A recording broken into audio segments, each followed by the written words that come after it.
이스라엘 온 족속이 그 모든 행진하는 길에서 그들의 눈으로 보았더라. 아멘.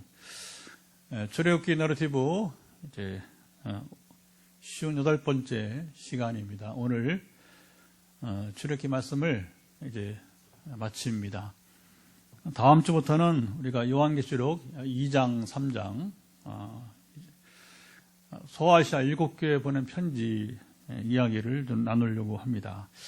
우리가 신년도의 금요기도에는 사도행전을 가지고 이제 나눌 터인데 우리가 중간에 이제 우리 계시록 우리 일부를 좀 보면서 새해부터는 또 우리 사도행전 굉장히 중요한 또 계획이 있습니다. 새해 우리 금요기도에 주일 아침에는 우리가 이제 여러 본문을 다양하게 보기 때문에 참 주일 아침에는 시리즈로 설교하기 좀 힘들어요. 애로사항이 좀 있습니다. 한동안은 이제 목회할 때 그렇게 해보기도 했는데 효과에서는 이제 많이 좀 떨어진다 이런 이제 반응도 있고 또 실제로 이제 청중이나 설교자나 그게 쉽지는 않더라고요.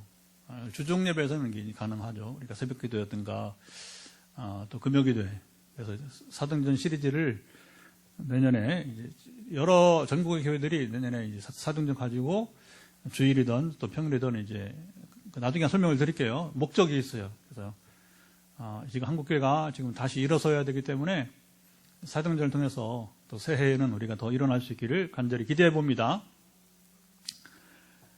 출애굽기는 우리가 그동안에 이제 57번, 오늘 58회째니까 보았지만 한마디로 출애굽기가 무엇인가 묻는다면 이스라엘 민족 형성사다. 시작. 이스라엘 민족 형성사다. 그렇게 우리가 말할 수 있습니다. 각 나라마다 건국 신화가 있어요.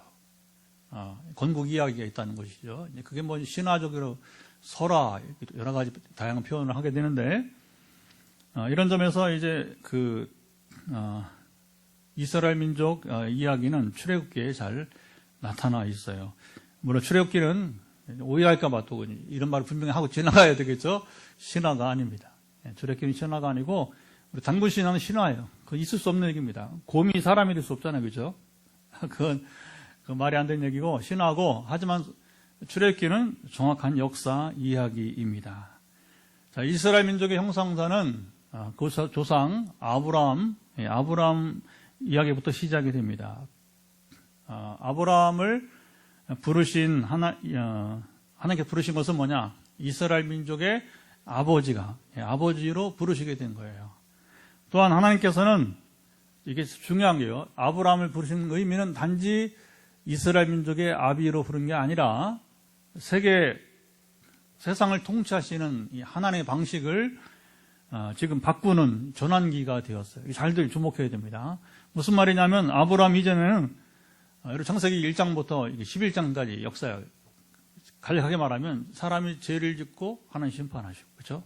아담과 하와가 죄를 범하니까 죄는 뭐 다른 게 아니라 하나님 말씀대로 따르지 않고 사람 임의로 자기 임의로 살면 그게 이제 죄예요. 불순종이니까. 그러니까 자기 멋대로 선악과를 먹었다가 아담과 하와가 큰 죄죠. 그러니까 에덴에서 추방되는 쫓겨나는 심판을 당하게 되는 거예요. 그 다음에 이제 가인이 또 동생을 죽이고 죄를 범하니까 뭐 어떻게 됩니까? 이 에덴에서 또 쫓겨난 건 무슨 말이냐? 지상이 원래는 에덴 동산이었는데 이제 죄를 범한 다음에 에덴이 사라졌다는 얘기예요. 없었잖아요. 그 이후로, 그렇죠? 에덴은 지상에서 사라진 거예요. 자, 그 다음에 가인이 죄를 지으니까 자, 이게 중요합니다. 사람이 죄를 범했는데 자연이 이게 환경이 바뀌는 거예요. 그렇죠? 에덴이 사라졌어요. 에덴은 사람이 일하지 않고도 먹고 살 수 있었어요. 하나님 주시는 것을 통해서 나한테 어떤 것이 열매든 뭐 물이 생수든 관계없이. 그런데 가인의 죄를 범하면서 사람이 또 죄를 범했는데 자연이 이제 더 어렵게 됩니다. 사람이 살기 어렵게 자연이 바뀌게 되는 거예요.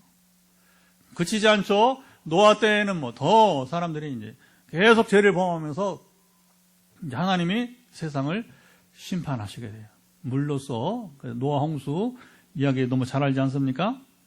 그리고 이제 자, 보시죠. 자, 노아 홍수로 이미 세상이 다 심판을 받아서 노아의 가족 외에는 다 멸망했어요.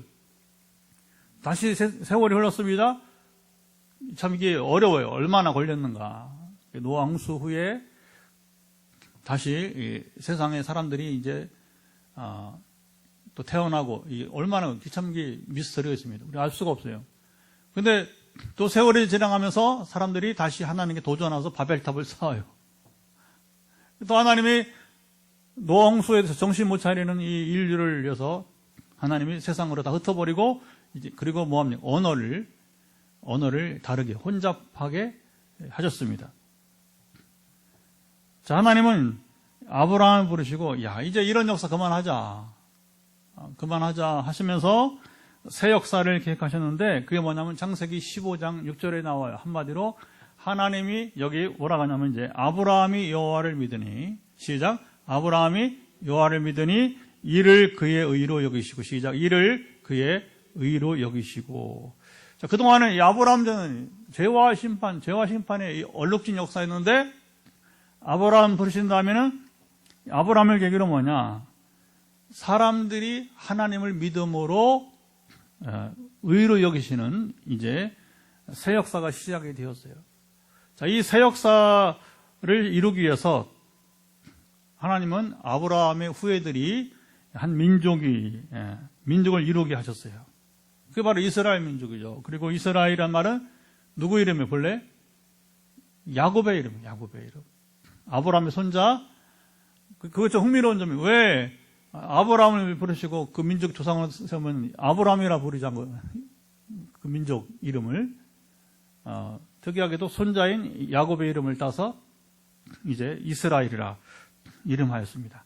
자, 하나님은 이스라엘 통해서 왜 그러면 하나님은 아브라함을 선택하시고 그 민족을 세워서 이 자기 백성 삼으셨느냐?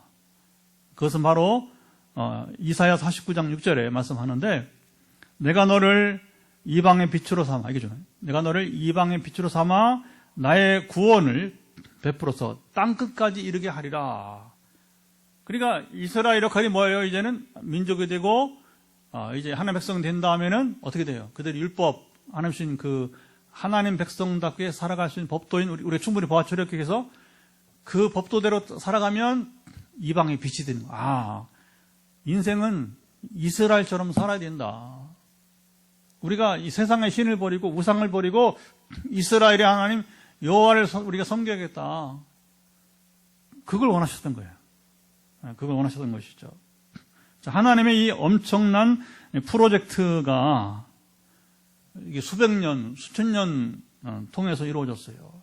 자, 아브라함 후에 지금 모세 시대까지 한 민족이 될 만큼 이제 그 시족이 아니라 민족이 될 만큼 우리가 나눴지만 이게 400년.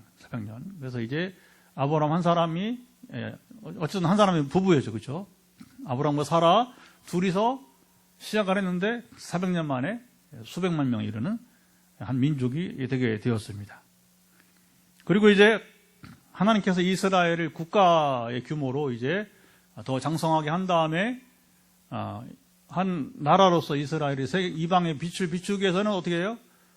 또 많은 시간을 그 수천 년 프로젝트가 이루어지게 된 것입니다. 사람들은 감히 생각할 수 없는 일이었어요. 뭐 워낙 그렇죠. 우리야 뭐 그냥 이 땅에서 그렇죠. 기껏 해봤자 잘 먹고 잘 사는 정도의 지금도 우리가 참 이게 여러분 사람의 생각과 가치관이라는 게 얼마나 허무한지 몰라요. 우리가 뭐 좋은 집에 살고 좋은 차를 타고 또 세계 여행을 하면서 이렇게 풍족히 누려야겠지만 그러나 그것이 목적이 될 수는 없잖아요. 그렇죠? 우리 인생의 목적이 될 수는 없잖아요. 근데 여전히 사람들의 생각은 아주 너무 좁고 막 우리 안에서 막 또 이렇게 뭐 동서남북으로 나눠져 가지고 생각도 마음도 그렇죠. 남북은 우리 남북 관계고 동서는 우리 국내 정치 문제고. 야, 이게 뭐 너무 한심해요. 오늘도 어떤 누가 전화 와서 이렇게 들어보니까 야, 어떻게 교계에서도 그렇게 할 수 있는가? 예수 믿는 거 맞아? 제가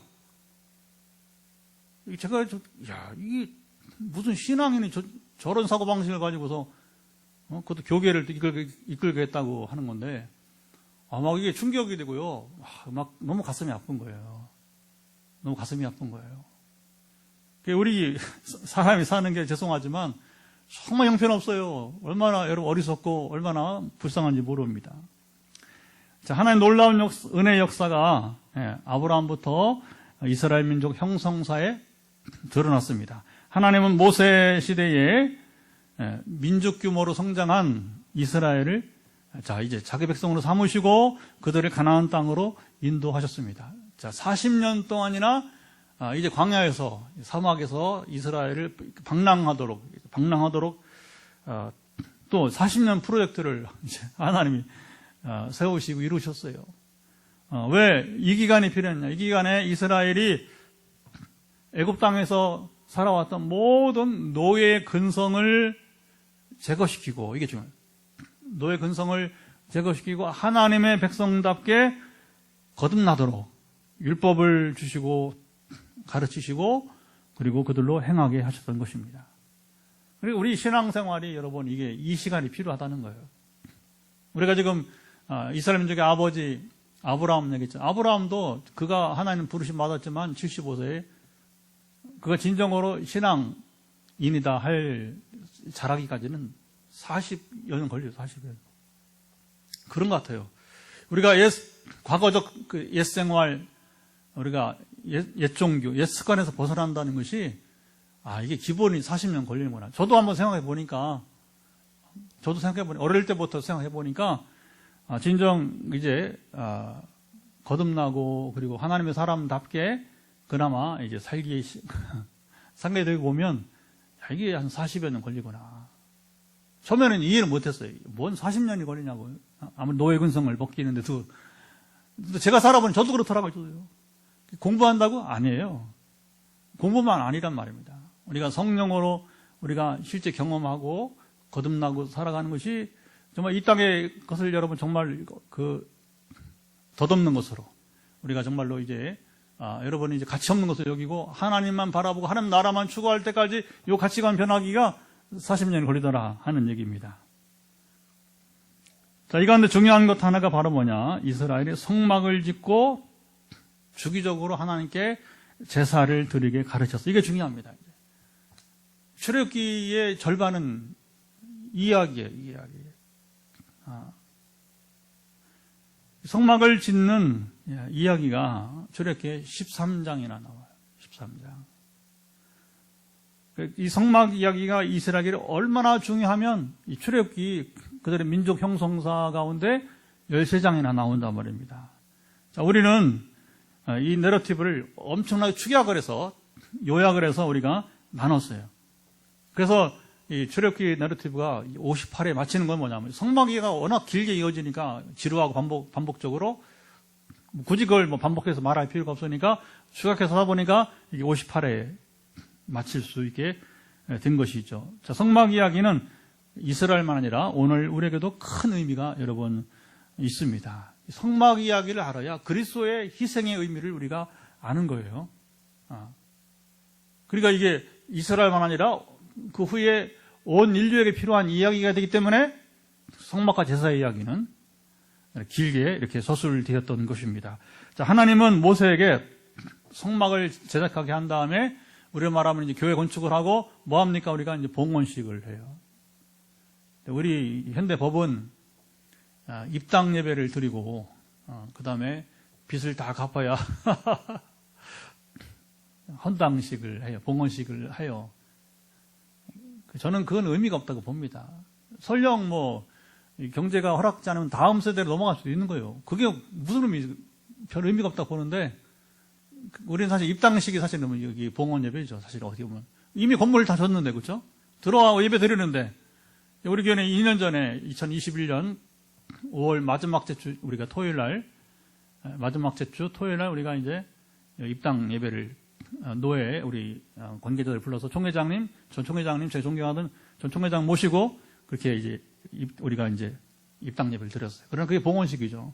하나님 모세에게 성막 제작을 하게 하고 봉헌식을 하겠는데 성막 봉헌 제사를 드리기 전에 하나님께서 모세에게 9절 보면 관유 기름을 바르라고 말씀하셨어요. 그리고 27절 건너뛰면 17절에 여기 보면 향기로운 향, 분향, 분향이죠. 분향을 드리고 29절 회막에 성막 앞에 번제단을 두고 번제와 소제를 그 위에 드리라 명령하였습니다. 자, 성막 봉헌식의 이런 절차와 진행이 의미하는 것이 여러분 무엇인가요? 하나님은 왜 모세에게 이렇게 세 가지를 이렇게 하도록 여기에 명령하셨을까요? 자, 모세가 하나님께서 말씀하심을 따라 이제 하나하나 다 순종했습니다. 참 모세가 대단한 겁니다, 이게. 여러분, 우리가 일생 살면서 정말 하나하나 빠짐없이 하나님의 말씀에 따라 살아가는 자가 복이 있습니다. 굉장한 복이 있는 겁니다. 여러분 생각해 보세요. 우리 인생을 중간점검. 지금까지 살아오면서 나는 지금까지 인생을 살아오면서 하나님의 말씀에 얼마나 귀를 기울이고 순종해 왔습니까? 아니면 그건 기억은 희미하고 그냥 내가 가는 인생을 쫓아서 그냥 내 삶을 살아왔습니까? 대부분이 후자예요. 대부분이 후자. 근데 모세를 보면 완전히 반대. 그래서 신명기 보면 마지막에 이제 모세가 쓴 책이지만 하나님이 그렇게 말씀하기 이제까지 이제 모세와 같은 선지자가 일어나지 못했다. 그러나 사실은 모세 전만 아니라 모세 후에도 그래요. 모세 후에도 엘리야나 엘리사 같은 선지자가 나타나긴 했지만 어떻게 모세랑 비교가 되겠습니까? 그렇죠? 성막 제작도 마치고 이제 봉헌식이 진행되었습니다. 이제 기름을 바르고 그리고 거기에 분향을 하고 번제와 소제까지 드렸습니다. 이때 성막 안에 놀라운 현상이 나타나기 시작했어요. 34절, 35절은 같이 성경을 보시고 우리 영상을 보고 우리 같이 읽어보도록 하겠습니다. 34절, 35절 구름이 해막에 덮이고 여호와의 영광이 성막에 충만하며 모세가 해막에 들어갈 수 없었으니 이는 구름이 해막 위에 덮이고 여호와의 영광이 성막에 충만함이었으며 구름은 보통 어디서 떠다녀요? 구름은 지상이 아니라 공중에서 그렇죠? 그것도 꽤 높은 위치에서 그렇죠? 적어도 수백 미터는 올라가야 지상에서 거기서 공중에서 그렇죠? 구름은 적어도 최소한 수백 미터 아니면 수천 미터 이렇게 아니 수만 미터 아주 굉장히 높은 곳에 재미있는 건 비행기를 타면 비행기 아래는 구름이 없는데 비행기 위에는 또 구름이 또 있어요. 구름층이 다양함이 높이에 따라 다양하다는 거잖아요. 그렇죠? 또 그 비행기 아래에는 구름이 있고 위에는 또 없기도 하고 이렇게 다양한 그런 모습이 나타나게 됩니다. 근데 공중에 있어야 할 구름이 지금 어디 있어요? 지상에 임했어요. 이건 아주 보기 드문 경우입니다. 이 구름은 하나님의 임재를 나타내는 것입니다. 자, 성경은 구름을 이야기하면서 여기 하나님의 영광이 충만하게 성막에 임했다고 전합니다. 조심할 것은요, 구름이 하나님이 아니에요. 구름은 하나님이 아닙니다. 하나님의 영광이 임하였던 거예요. 그래서 구름이 공중에 있어야 할 구름이 이제 지상에 이제 이렇게 구름이 이제 있으면서 하나님의 영광이 임하게 되었습니다. 자, 하나님의 영광이 임하실 때 모세도 여기 보면 모세도 성막에 들어갈 수 없었습니다. 자, 이런 광경은 성경에서 매우 희귀한 여러분 일입니다. 성경 보면 일단 세 차례만 이런 모습, 세 차례. 한 번은 시내산에 우리 이미 보았습니다. 시내산에 하나님이 이스라엘 가운데 임하실 때에 이런 현상이 일어났습니다. 두 번째는 바로 뭐냐? 오늘 본문에 성막 봉헌식에서 이런 일이 일어나게 되었고, 세 번째는 훗날에 솔로몬이 성전을 짓고서 솔로몬이 성전 봉헌식을 할 때 그때도 구름이 이렇게 성전 가운데 임하면서 그리고 하나님의 영광이 충만하게 임하였던 것입니다. 자, 하나님의 영광이 성막 봉헌식 때 임한 이 의미가 무엇인가요? 자, 성막 교회와 저기 하나님의 임재 관계를 우리는 어떻게 이해하고 적용해야 할까요? 자, 성전 봉헌식의 대미를 장식하는 것은 꽃이죠. 성막 봉헌식의 꽃이 무엇인가? 그것은 바로 하나님의 영광의 임재입니다. 자, 오늘날 예배에서도 최고가 뭐야? 최고는 바로 사람들이 많이 모이느냐 적게 이게 아니고, 그리고 거기에 음악이 어떤 음악이 오늘 준비가 되어 있느냐, 오늘 세션은 어떻게, 그 다음에 성가대는 어떻게 준비되었느냐, 이런 것이 아니고, 오늘 그 예배드리는 그 성전의 이 강단 장식이 지금 어떻게 꾸며졌느냐, 꽃꽂이는 어떻게 됐고, 거기에 장식은 또 어떻게 되느냐. 부산에 가니까, 목사님 한 분 그때 만났는데, 오래전에. 우리 동문이에요. 신도 동문인데, 야, 장식을 너무 잘하는 거예요. 그런 감각이 또 있는 목사님이 있더라고요. 절기에 따라서 아주 수시로 장식을 너무 잘해. 그리고 있으면 좋겠더라고요. 없는 거면 낫죠, 그죠? 장식이 없는 건 아니고. 누가 또 잘하면 순천에, 이제, 부산만 순천에 가도 또, 우리 장 목사라고, 이제 후배인데, 그 목사님도 보면 특별히 강단 장식을 참 잘합니다. 매주, 그 데코라고 하죠. 이 장식 팀이들, 데코 팀이 있어가지고, 데코레이션, 그 팀이 있어서 아주 근데 목사님 같이 아이디어를 계속 개발하는 거예요, 보면요. 그래서, 그러나, 이제 예배 대미, 꽃은 그것이 아니고, 또는 이 건물이 이렇게 로마에 가봤더니 엄청난 성전들, 바울, 이제 성당, 또 베드로 성당, 이런 것처럼, 베드로 성당이 제일 유명하지만, 바울 성당도 가보니까 규모나 장식이, 이게 장난이 아닙니다. 얼마나 돈을 들어갔는지. 근데, 예배에 여러분 꽃은 이런 화려한 인테리어 건물이 아닙니다. 자, 오늘 예배에 대미를 장식하는 것도 바로 뭐냐? 꽃도 역시 하나님의 바로 임재인 것입니다. 여러분, 하나님의 임재가 없는 예배는 실패한 예배입니다. 왜 그러냐? 이것은 하나님이 받으시지 않는 예배가 되었기 때문인 것입니다. 가인의 제사 같은 거예요. 가인의 제사는 드렸어요. 짐승의 피를 이제 드려서. 그러나 하나님이 받지 않으셨습니다. 왜? 재물이 부족해서? 재물의 종류가 틀려서? 아니요. 바로 죄를 해결하지 못했기 때문에 그런 거예요. 여러분, 이게 무서운 겁니다. 이게 예배의 본질이에요. 예배의 본질. 그러니까 가인의 죄를 다스리지 못했기 때문에 하나님께서 그 죄지은 손으로 드리는 제사를 받지 않았다 하는 것입니다. 하나님의 임재가 있는 예배는 다시 반복해 봅니다. 예배에 참여한 인원수, 음악 실력, 여러분 세션, 오케스트라, 아름다운 장식, 그리고 화려한 인테리어, 이런 없는 여러분 건물을 할지라도 상관이 없다는 거예요. 여러분, 이 예배가 하나님이 임재하는 예배가 성공한 예배가 되는 것입니다. 이게 바로 아벨의 제사예요. 아벨의 제사. 아벨의 제사는 하나님 인정하셨잖아요. 그렇죠? 왜 받으신 겁니까? 가인과 비교가 된, 가인과 달리 아벨은 죄를 다스리며 살았습니다. 우리가 여러분 완전히 죄를 범하지 않을 수는 없어요. 그러나 아벨은 그걸 다스릴 줄 알았던 겁니다. 실수를 혹해도 다시 실수하지 않고 하나님 고백을 하고, 그죠? 제사를 드리고 다시는 죄를 범하지 않는 거예요. 그런데 가인은 제사만 드리지 삶의 변화가 없는 거예요. 계속 죄를 범하는 거예요. 자, 하나님은 모세에게 하나님의 영광이 임하기 전에 철저하게 준비했습니다. 저는요, 이 장면을 볼 때에, 마치 군사령관이 그 예하부대에 임하기 전에 준비하는 것과 같이 느꼈어요.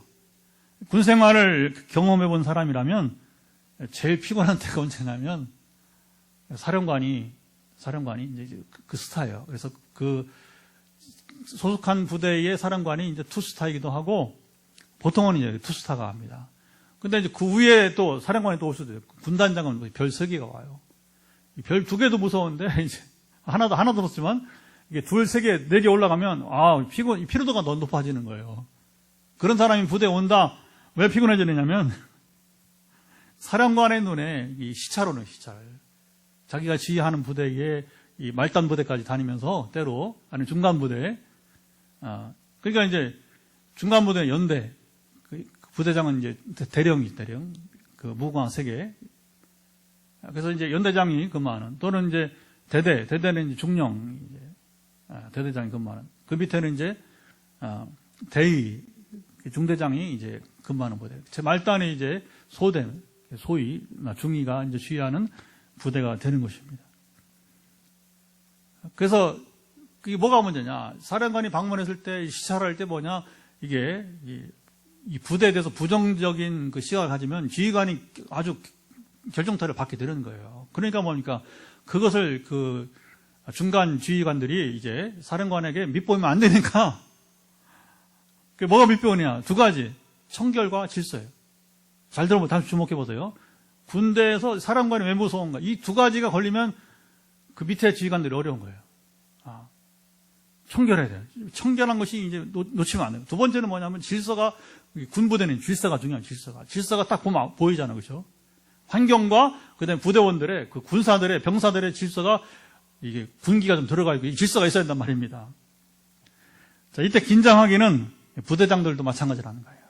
장교들, 연대장, 아까 말한 대대장, 중대장, 소대장 등 모든 지휘관들이 총동원해서 이 사령관의 방문을 준비합니다. 그래서 아까 말한 환경만 아니라 환경은 청결해야 되고, 그 다음에 이제 이 군 질서를 확실하게 나타내 보여야 되니까 엄청나게 긴장을 하게 됩니다.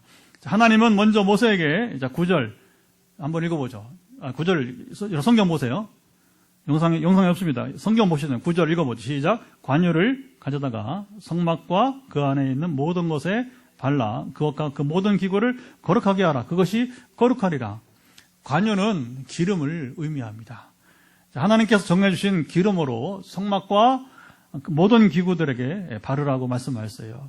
기름을 바름으로 성막과 기구들이 모두 이제 거룩하게 되었어요. 자, 하나님이 거룩하시기 때문에 이게 중요합니다. 하나님 임하시는 거, 영광이 임하시는 거니까, 하나님 임하실 때에 거룩하지 못한 것들이, 물건이 사람 마찬가지예요. 충돌되는 거예요. 사람은 죽어요. 그래서 이게 이스라엘 경험해보잖아요.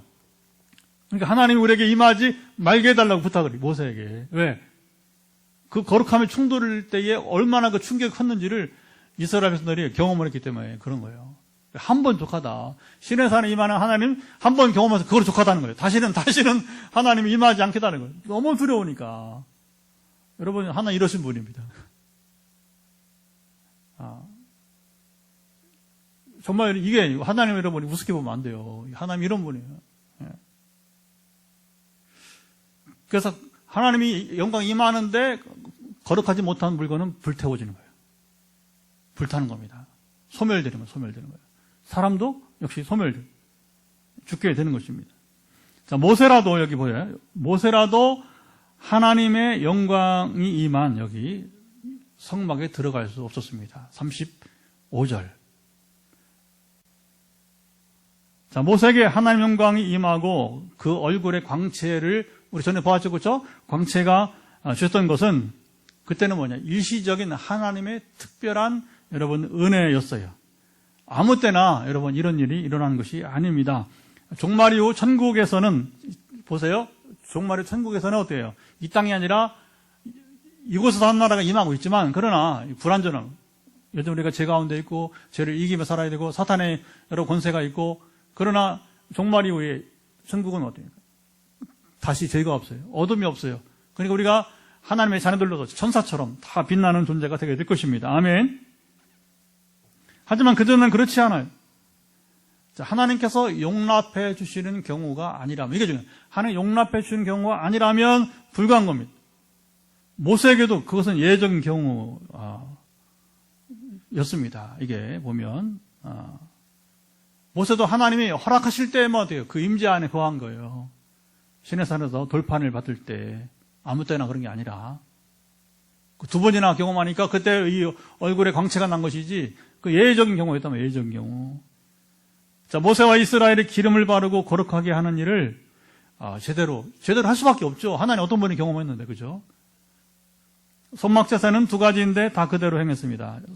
먼저 성막의 성소 안에 있는 분향단에서 분향을 했고요. 26절, 27절.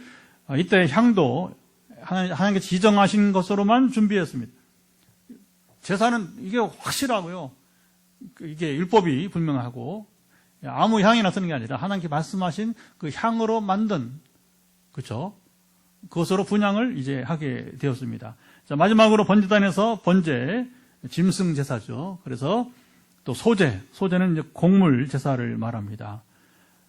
이후에 보통 제사는 사실은 번제를 드리고 그 다음에 이제 성소 안에 들어가서 분향을 함으로 이제 보통 제사를 마치게 됐는데 여기서는 거꾸로 이제 번제를 드리고 성소에 들어가서 분향을 하지 않고 거꾸로 이제 분향을 먼저 하고 이제 번제를 드렸다 이렇게 나오고 있습니다. 자, 모세가 하나님께서 명령하신 말씀에 여기 100% 순종하여서 모든 역사를 마치게 되었습니다. 33절. 자, 요때 하나님 명령하신 대로 100% 순종해서 성막이 다 지어지고 봉헌식이 되는 그 자리에 뭡니까? 하나님께서 여러분 이제 충만하게, 그 영광이 충만하게 여러분 임했던 것입니다. 할렐루야. 어떻게? 구름이 해막에 이제 덮이면서요. 하나님은 이 일을 통해서 자, 오늘 우리에게 참된 제사가 무엇인지 이제 가르쳐 주셨어요. 자, 오늘 본문을 계기로 이스라엘이나 오늘 우리나 제사, 예배를 우리가 어떻게 준비해야 하는지를 알게 되었습니다. 그것은 바로 뭐냐? 하나님의 영광이 임하는 제사와 예배가 되어야 합니다. 여러분, 우리끼리 나누는 찬양도 물론 중요합니다.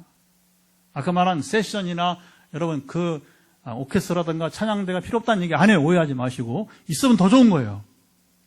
설교와 더 가능하면 요즘은 소통이 중요하니까 청중과 이 여러분 설교자 소통이 있는 그런 여러분 서로 이해가 되어지는 그런 설교도 있으면 더 좋습니다. 그리고 성도의 교제가 여러분 정말 이렇게 잘 이루어져서 성도 간의 사랑이 넘치는 사실 요즘 건강한 교회 중에 하나가 바로 요소가 뭐냐면 성도 간의 사랑 지수가 높은 것이 굉장히 중요한 건강한 교회의 모습이에요. 이것도 중요합니다. 하지만 예배는 결국 뭐예요? 하나님의 임재에 여러분 달렸어요.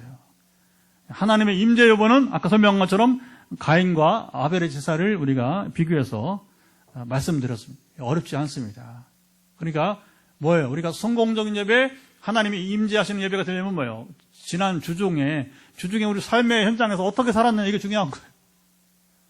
우리가 주중에서 여러분 이제 하나님 교제가 풍성하게 이루어졌는지, 말씀과 기도로 이루어졌는지, 그리고 그 말씀을 들을 때 우리 가슴이 여러분이 찔려서 말씀대로 순종해 살았는지.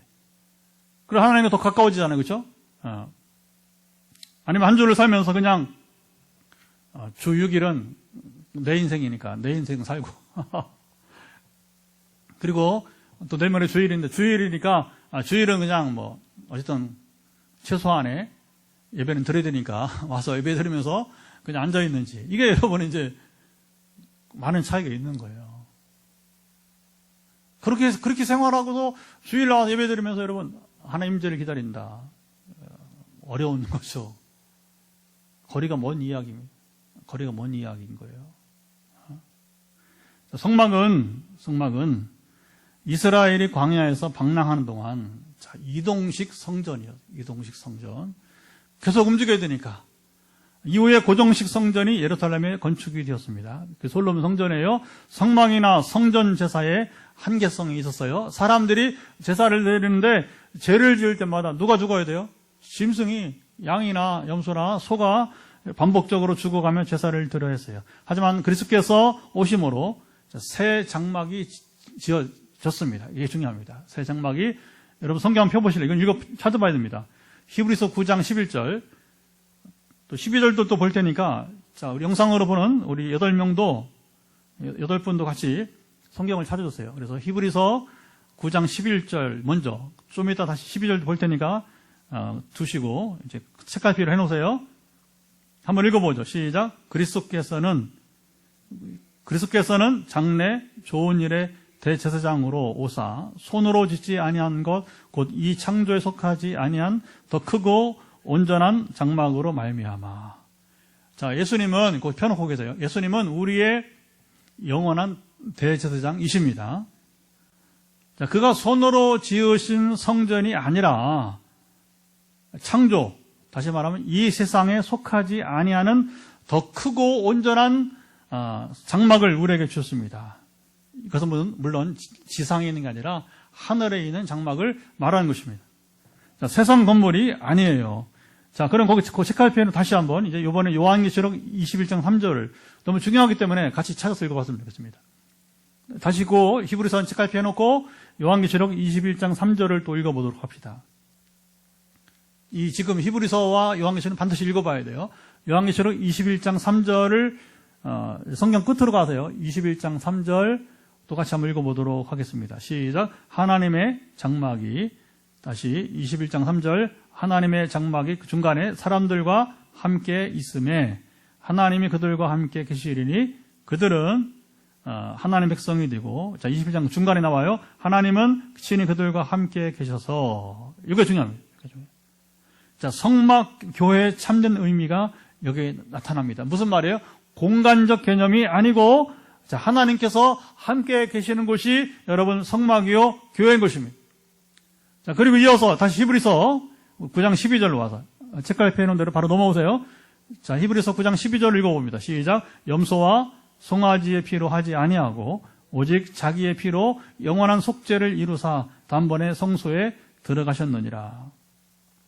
예수님은 이제 십자가 사건 이후에 더 이상 짐승 제사를 드리지 않게 하셨습니다. 어떻게? 예수님이 십자가에서 피 흘리심으로, 이게 뭐냐? 단번의 제사로 영원한 속죄를 이루셨습니다. 이게 놀라운 역사의 대전환점이에요. 역사의 대전환이 일어나게 된 겁니다. 더 이상 짐승사는 필요 없게 되고, 이제 예수님께서 십자가에서 희생제물이 되심으로 그 한 번의 피 흘리심은 뭐냐? 우리의 모든 죄를 영원전부터 영원까지 인류의 모든 죄를 다 속하게 되었던 것입니다. 할렐루야. 자, 성막과 교회의 개념이 공간적인 것이 아니고 하나님과 함께하는 곳임에 유의해야 됩니다. 자, 그러면 우리가 소그룹으로 우리 셀가족 예배 또는 어떤 여러분과 제자반으로 모일 수 있잖아요. 그렇죠? 또 지금처럼 우리가 이 예배 형식은 우리가 대그룹이에요. 특히 주일 예배가 가장 많이 모이니까 대그룹이 되는데, 이런 예배만 아니라 내가 개인적으로 하나님을 만나는 시간도 있어요. 저도 공예배보다 제가 개인적으로 매일 하나님과 독대하는 시간이 많습니다. 오늘 새벽에도 그랬고, 또 오늘 설교 준비를 마치고 또 이제 1시간 이상 오늘 환호도를 기도해야 되니까 다시 하나님과 독대하는 시간들이 있었습니다. 여러분, 이렇게 하나님과 만나는 것이, 하나님 임하시는 그 시간이 바로 뭐예요? 이런 것이 교회예요. 교회. 제사와 예배에서 우리가 추구할 유일한 것은 바로 뭐냐? 하나님의 임재입니다. 이것은 주목해 보세요. 이것은 우리의 감정이나 분위기가 아니에요. 아까 말한 화려한 여러분 그 인테리어가 있는 여러분 성전, 화려한 오케스트라와 성가대가 있는 여러분 그 예배, 이런 것들은 뭐냐면 있으면 좋은데 잠옷 이것이 뭐냐면 이것이 단지 예배의 분위기, 그렇죠? 어떤 형식에 머물 수 있다고 하는 것입니다. 그런 감정이나 분위기가 여러분이 이제 그 임재가 아니라는 거예요. 하나님과 친밀한 관계가 회복되고 누리는 자들에게 임하는 것이 바로 뭐냐? 하나님의 여러분 임재라고 하는 것입니다. 그래서 아까 제가 혼자 있을 때에도 하나님 임재하시고, 우리 소그룹에서도 하나님 임재하시는 것이고, 어떻게 알 수 있느냐? 거기서 치유가 일어나요. 회복이 일어나요. 이게 증거예요. 그게 증거.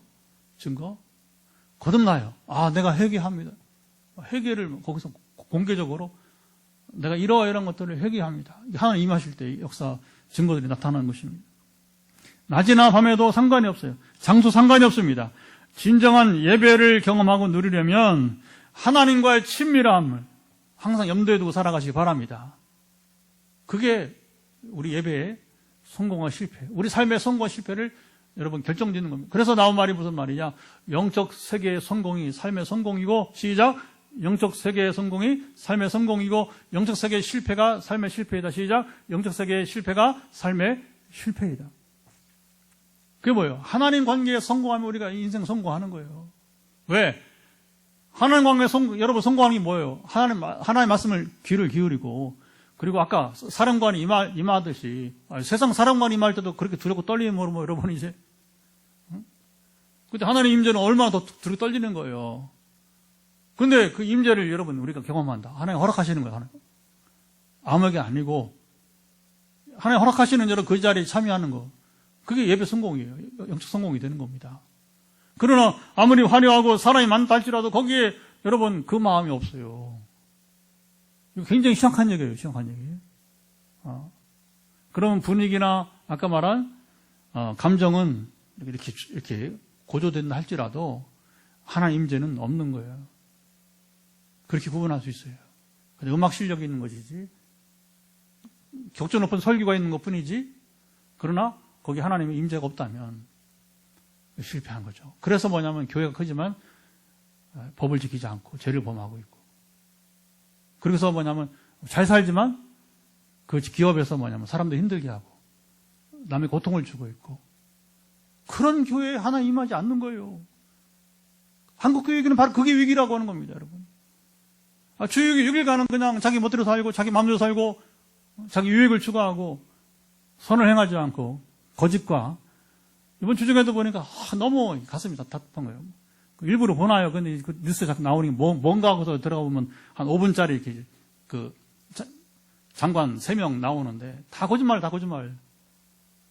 어떻게 거짓말하냐면 전에 그 비디오가 나오잖아요. 비교되는데 거짓말하고 있잖아요. 그 중에 그리스도인들이 있어요. 3명, 이번 장관 3명. 그 장관은 뭐 어쨌든 대통령 임명하는 거니까 뭐 청문회 어쨌든 온갖 다 드러나도 임명하면 끝이니까 어떻게 하겠어요? 그 대법원이 안 됐잖아. 왜? 거짓말하니까. 대법원장 될 사람이 거짓말하면 어떻게 해? 여러분, 그런 거예요. 우리가 지금 어느 자리에 있는 중요한 게 아니라 내가 그 자리에서 어떻게 살아왔느냐, 어떻게 사느냐, 그게 하나님의 임재를 결정하는 것입니다. 우리가 본질을 찾아야 뭐냐? 한국교회 갱신이, 개혁이 일어나는 거예요. 이제 오늘 10월 6일이잖아요. 30일이면 다시 우리 종교개혁기념일을 그냥 지나가는 날이 아니에요. 우리가 이때 다시 한번 이렇게 깊이 생각해 봐야 됩니다. 그리고 오늘 주신 말씀을 생각해 보면서 우리가 어떻게 기도할지 나타나죠. 그렇죠? 판가름이 나죠. 그렇죠? 그래서 오늘 이 말씀을 생각하면서 우리가 진정한 예배를 경험하고 누리는 삶이 되게 하시고, 그러려면 하나님과 친밀함을 우리가 항상 누리게 도와주시고, 어려워요. 어렵지 않아요. 하나님 말씀을 듣고 순종하는 자가 되면 하나님 임하십니다. 그 얘기입니다. 이 시간 우리가 이런 건강한 교회 되도록 우리 포항 빛내리 교회와 또 이제 한국교회를 놓고서 같이 기도했으면, 우리가 먼저 우리 자신 먼저 기도하고 그 다음에 두 번째 기도할 때 우리가 중보 기도하겠습니다. 먼저 우리 자신을 놓고 간절히 기도합니다. 하나님 아버지 감사합니다. 벌써 또 1시간 지났습니다. 이제 우리가 이제 기도합니다. 기도는 아버지는 우리가 진정한 예배를 경험하고 우리가 누리게 하시고, 이러려면 우리가 하나님의 친밀함을 항상 염두에 두고 살아가야 되는데, 이런 삶이 되도록 이 시간 우리가 함께 먼저 나 자신을 위해서 기도하고, 잠시 후에는 우리가 우리 다음 세대와 우리 이곳에 있지 않은 우리 가족들, 우리 교우들, 또 한국교회에서 기도할 때에 아버지 함께해서 들으시기를 원하며 아버지 기도합니다. 역사에 주옵소서. 성막이나 교회의 개념은 공간적인 것이 아니고 하나님과 함께하는 곳이고, 그래서 하나님과 말씀과 기도로 우리 독대하는 그곳에도 교회가 되고, 그래서 주님, 우리가 추구할 것은 감정이나 분위기가 아니고 하나님과 친밀한 관계. 그래서 우리가 하나님을 신뢰하다 하는 우리를 신뢰하실 수 있는 그 관계로 나아갈 때에 그곳에 바로 하나님 임재함을 알게 하시고, 지금 우리가 갖고 있는 문제가 무엇인지, 특별히 지난 예배를 드리기 전에 지난 삶의 자리에서 우리가 어떻게 살아왔는지, 하나님 말씀을 경청했는지, 듣고 가슴에 우리가 참으로 이제 양심의 거리낌을 느끼면서 우리가 우리 삶을 절제했는지, 우리가 또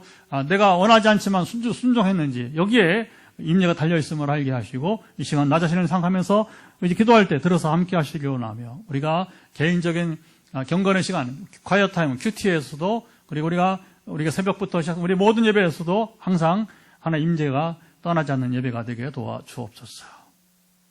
예, 두 번째 기도는 우리가 이제 이곳에 없는 우리 자녀들, 우리 교우들, 또 우리 한국교회에서 기도할 필요가 있습니다. 우리만 살면 안 됩니다. 여러분, 이제 이곳에 없는 자들도 영원히 살아야 됩니다. 예배가 살아야 됩니다. 하나님 임재하는 예배를 맛봐야 될 것입니다. 같이 한 번 더 기도합니다. 하나님 아버지, 이번엔 같은 기도이지만 이제 이곳에 있지 못한 우리 자녀들, 또 우리 아버님의 자모로 이제 우리 가족들 또는 다음 세대 사랑하사 함께 우리 한국교회 모두를 사랑하사 지키시기를 원하며 그들 더불어서 아버님의 자모로 이제 이 성막과 교회의 개념을 공간적으로 서로 이해하지 아니하고 하나님께서 함께 하시는 곳에 바로 그것이 교회임을 주여 알게 도와주시고 참된 교회를 맛보게 하시고 제사와 예배에서 우리가 추구할 것은 참으로 오직 하나님의 임재임을 알게 하시고 저 어떤 감정이나 분위기에만 우리가 참으로 치우치지 말게 도와주시기 원하며 그래서 하나님과 친밀한 주의 관계가 회복되고 누리는 자에게 언제나 임하시는 하나님의 그 임재를 맛보게 도와주시고 그것에 우리가 나름대로 영적 세계 성공이 삶의 성공이고 영적 세계 실패가 삶의 실패가 되는 것이 무엇인지를 깨달아 알고 우리가 실제로 이 땅에서부터 하나님을 노력하며 살 수 있기를 기도합니다. 아버지 아시지요? 강구원에서 이 시간 우리의 간절한 중보기도 받으시며 그래서 우리 교회도 성숙한 교회 그리고 한국교회도 점점 같이 변화되어 가고 10월 30일은 다시 다가오는데 종교개혁기념일 그냥 지나가는 그날이 되지 않게 도와주시고 정말로 새롭게 본질을 쫓아서 변화되어 성숙하는 우리 자신과 빛내리 교회와 한국교회가 되게 도와주시옵소서. 우리 한 번 더 기도하고 이제 개인 기도하고 오늘 금요기도를 마치도록 그렇게 하겠습니다. 그리고 이제 우리가 축도 후에 음악을 끄지 않을 테니까 영상으로 예배드리는 분들도 한 10분 이상은 그냥 그대로 집에서도 이제 조명을 좀 끄시고 음악만 우리도 이제 이 방송이 어둡게 처리되고 음악만 나오니까 음악을 들으면서 여러분들이 기도를 했으면 좋겠다 생각이 되어집니다. 우리 마지막 기도는 이제 내일 또 토요일이고 모레 주일인데 주일 예배가 잘 준비가 되는 말씀과 기도와 찬양이 되도록 기도하시고 하나님의 임재가 있는 금주 예배가 되도록 우리가 특별히 준비했습니다. 우리 교회만 모든 한국의 교회들이 그렇게 되도록 기도해 주시고 목요일 날은 어제는 우리가 장년전도 어제는 밀가루가 늦게 와서 저희 부부가 빵을 굽고 나갔는데 또 다음 주부터는 다시 이제 밀가루 왔으니까 정상적으로 목요일은 우리 장년전도 또 토요일은 내일 오후에는 또 어린이전도 세토식반이 이루어지게 됩니다. 그래서 목요일 그리고 특히 토요일에 장년전도 또 어린이전도가 온전히 이루어지이다. 지금 우리가 필요한 것은 영혼을 깨우는 겁니다. 사람을 살리는 것입니다. 우리만 살 것이 아니라 영혼을 깨우고 살리는 그런 계가 되게 하셔서 특히 이 부분에 집중해서 기도해 주시기를 바라겠습니다. 그리고 여러분은 한부에 손을 얹고 더불어 오늘도 하나님께서 고치심이 있도록 간절하게 갈급한 가운데 구하시고요. 제가 선포 기도할 때 여러분들이 아멘으로 화답하시면 되겠습니다. 하나님 아버지 감사합니다. 한 번 더 기도하는 것은 이제 내일 토요일이고 또 모레 주일입니다. 다시 우리가 주님이 이제 때가 되어서 주일 예배를 준비하게 됩니다. 이번 주도 말씀과 또 아버지의 찬양과 기도로 잘 준비된 예배가 되게 하시고 특별히 우리 삶에서도 주님 참으로 이제 가인에게 주신 경우와 같이 죄를 다스리며 죄를 이기며 살 수 있도록 인도해 주시고 아벨처럼 죄를 다스림으로 하나님 연락하시는 참으로 예배가 되기를 소망하며 주님 기도합니다. 역사하시고 지켜주옵소서. 우리가 어제는 장년전도 또 내일은 어린이전도를 하게 되는데 우리 교회가 참으로 이제 개척교회고 지금 세워져 가는 교회 가운데서 특별히 아버님의 전도가 왕성하게 이루어지게 하시고 우리가 씨를 뿌리면 반드시 거둘 때가 있음을 우리가 알면서 이제 7주년이 이제 다가옵니다. 또 이제 아버님 우리 3년 10주년 맞기까지는 정말로 이제 양적으로도 우리가 참으로 이제 전도가 이제 더 효율성으로 일어나게 도와주시고 그래서 어린이 우리 청소년 장년의 비율이 건강하게 참으로 세대를 이뤄가도록 함께 하시기를 원하고 주께서 이 일들을 행하여 주시되 우리가 열심으로 이제 주중에 장난전도와 어린이전도를 해가고 있사오니 함께 하시고 전도의 일은 성령님의 상 주님의 일입니다. 우리만 보내지 마시고 내일도 우리 사수식반 팀만 아니라 성령님이 먼저 가주시고 어린이들 불러주시고 모아주시고 주를 영접하게 하시고 성경을 배워가게 하시고 그러나 그들이 또 우리 예배로서 우리 주일 1시에 있는 어린 예배도 올 수 있도록 인도해 주시고 장년들은 11시 예배로 올 수 있도록 발걸음조차 이끌어 주시기를 원합니다. 하나님 아버지 감사합니다. 오늘도 이제 선포합니다. 예배를 마치고 우리가 선포 기도하고 치유 기도를 하면서 일부에 마치고 또 이제 우리가 개인 기도도 좀 하고 그리고 또 9시 반 이후에는 우리가 또 이제 환우도를 위한 전화 기도까지 오늘도 이 밤에도 역사함이 우리 화요 말씀 치유 집회 이후에 기도와 같이 이 밤에도 주 2에 이어지는 이 기도들이 복되게 도와주옵소서. 오늘 참으로 중요한 말씀을 주심을 감사드리며 진정한 예배를 경험하고 누리는 하나님과 친밀함을 항상 염두에 두고 살아가는 삶이 그대로 이루어지이다. 그래서 우리가 예배 성공함, 삶의 성공이 따르게 하시고 예배 실패하여서 하나님 임재하지 한 예배가 되지 못하여서 삶의 실패가 이루어지지 않도록 늘 주의하고 경계하게 도와주시기를 원합니다. 중요한 것은 말씀을 따라 살고자 애쓰고 순종하는 곳에 하나님 반드시 임재함을 우리가 누리게 도와주옵소서. 또 이제 주일 준비가 또 잘 이루어지게 도와주시고 내일 또 이제 어제 작년 전도와 더불어서 또 내일 어린이 전도도 온전하게 이루어지기다. 주님의 사역, 성령님의 사역입니다. 미리 어린이들 만나주시고 내일 또 우리가 나갔을 때 적절히 만나며 또 거기서 좋은 시간을 보내고 주일로 1시에 우리 어린이 예배로 작년은 11시 예배로 우리 교회로 또 올 수 있도록 발걸음까지 인도해 주옵소서. 지금 이제 환우들을 위한 마지막 우리의 선포기도가 복되게 도와주시고 머리끝부터 발끝까지 연약한 부분들은 예수 그리스도의 명한다 회복될지어다. 예수 그리스도의 권세 그 이로 말면 머리에 종양은 사라질지어다. 머리에 두통은 사라질지어다. 모든 머리에 이제 뇌기능으로 인한 모든 불면증은 사라질지어다. 스트레스로 인한 모든 이제 많이 쌓여있는 또 혈관의 문제, 심장 문제 다 이제 해결되기를 예수 그리스도의 이름으로 명하노라. 이제 뭐 파킨슨 이렇게 뇌기능도 정상 회복되기를 예수 그리스도의 이름으로 명하노라. 오늘 밤에 전화기도로 이런 기도들이 선포될 때에 역사가 일어나게 기적은 계속해서 일어나기를 예수 그리스도 선포합니다.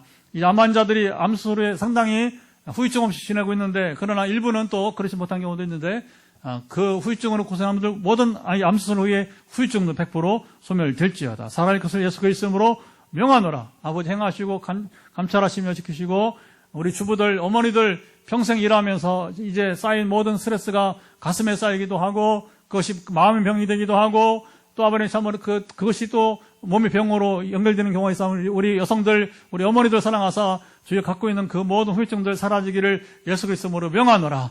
아버지 아시지요? 그리고 목에서부터 어깨에 등에 이제 허리 더불어 이제 좌고리까지 모든 지금 지쳐있는 이제 뼈 근육 신경 조직 정상으로 풀어질지어다. 시원케 되기를 예수 그리스도로 명하노라. 그리고 이제 우리 신체 속에 있는 모든 오장육부 가운데 있는 간 가운데 있는 사람들 간에 이제 염증, 비형감염 사라지기를 예수 그리스도로 명하노라. 만성 이제 위염은 사라지기를 예수 그리스도로 명하노라. 아시죠? 역류성 때문에 고생하는 분들이 몇 분 있는데 역류성은 사라지기를 예수 그리스도로 명하노라. 아버지 아시나이다. 정말 머리끝부터 발끝까지 지금 다시 한번 주목하시고 여러분 연약한 부분 회복되기를 예수 그리스도로 선포합니다.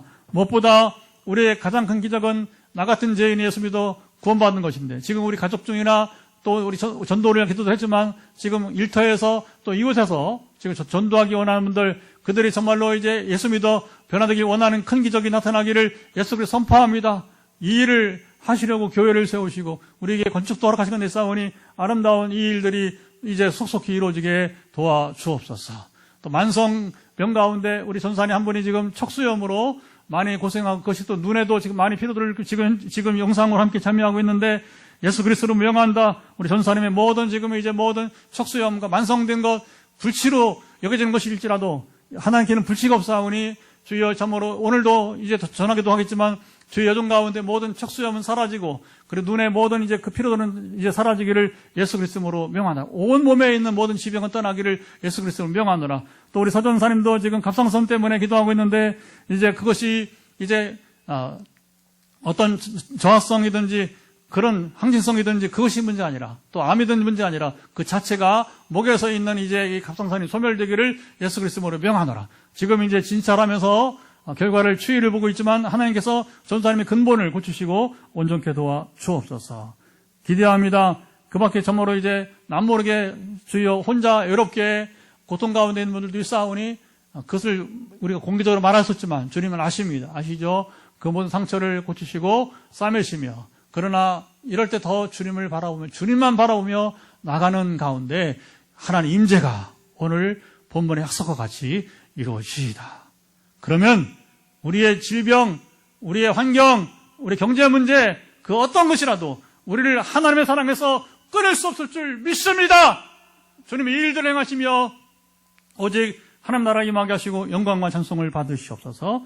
그리고 혹시 오늘 처음으로 지금 예배에 영상으로 함께하는 분들 가운데 이런 치유와 회복이 궁금하면 거리낌 없이 머뭇거리지 말고 이제 SNS에 종에게 연락을 해서 상담과 기도를 통해서 그들도 주님 참으로 이제 회복과 치유를 경험하게 하옵소서. 이제는 우리 주 예수 그리스도의 은혜와 아버지 하나님의 사랑하심과 성령의 교통하심이 오늘도 함께 출애굽기 내러티 마지막 우리가 58회째 말씀을 나누며 결국에는 하나님의 임재가 우리 유일한 소망인데 그 임재를 놓치지 않고 누리며 살기를 원하는 현장에 또 더불어 영상으로 함께하는 이들 가운데 후에 녹화된 영상을 통해서 함께 예배하는 이들 가운데 영원토록 함께하옵시기를 간절히 축원합니다. 아멘.